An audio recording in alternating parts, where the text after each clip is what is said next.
Hello and welcome back friends. We are back with yet another video on income tax returns. आज के इस video में हम बात कर रहे हैं ITR फॉर्म 7 के बारे में। कैसे होती है कंप्लायंसेस, क्या क्या रूल्स हैं फॉर असेसमेंट ईयर 2026-27 आइए जानेंगे आज के वीडियो में। सबसे पहले किसे जरूरत है ITR 7 फाइल करने की।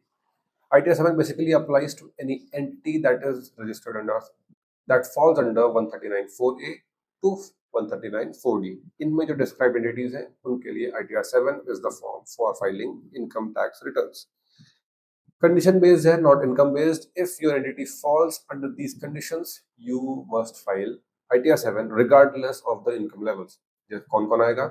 Charitable and religious trust जो कि 12A और 12AB में रजिस्टर्ड है, universities and educational bodies, exempt institutions जो अंडर द एक्ट एग्जेम्प्ट हैं, पॉलिटिकल पार्टीज जिनकी इनकम एक्सीड हो जाती है एग्जेम्पशन लिमिट से, और रिसर्च एसोसिएशंस जो काम कर रही हैं साइंटिफिक और इंडस्ट्रियल रिसर्च बॉडीज की तरह।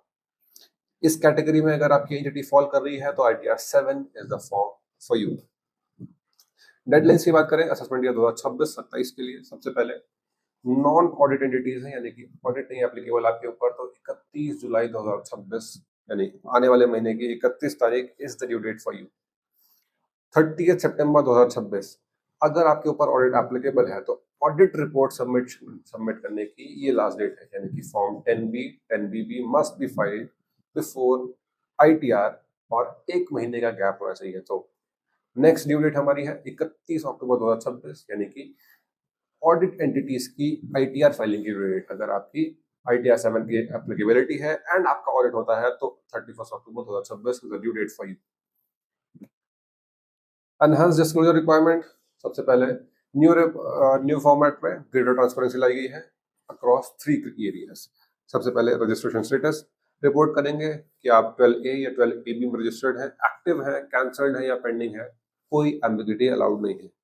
Corpus donation versus regular income, separate columns बनाए गए हैं फॉर कॉर्पस डोनेशन की capital receipts, lump sum amount अगर मिले हैं तो उनको अलग रिपोर्ट करना होगा, और जो रेगुलर रिसीट्स होती हैं उन्हें अलग रिपोर्ट करना होगा ताकि मिक्सअप ना हो फॉर कम्युनिकेशन। की इंडिविजुअल डिटेल्स, पैन, आधार, डिसीजन मेकिंग रोल्स के लिए जो लोग हैं जैसे कि ट्रस्टीज, डायरेक्टर्स, की पर्संस डिस्क्लोज करने होंगे उनके पैन और आधार।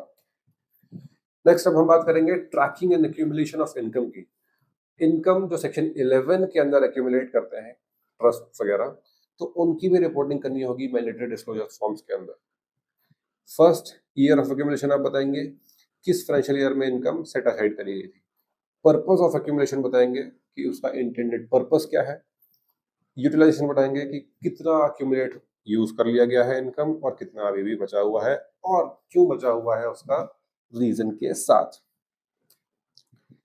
Operational relief for FY 2026-27, CBDT ने मीनिंगफुल रिलीफ भी दिए हैं to reduce compliance burdens on small entities. सबसे पहले 10 ईयर रजिस्ट्रेशन वैलिडिटी, कोई स्मॉल ट्रस्ट है with total income under 5 crore तो उनको एक्सटेंडेड 10 ईयर रजिस्ट्रेशन मिल जाएगी validity, reducing renewal frequency significantly. Reduced form 10AB renewals, fewer renewal filings होंगे required for eligible entities, इनसे उनका टाइम और एडमिनिस्ट्रेटिव साइकिल का एफर्ट बच जाएगा।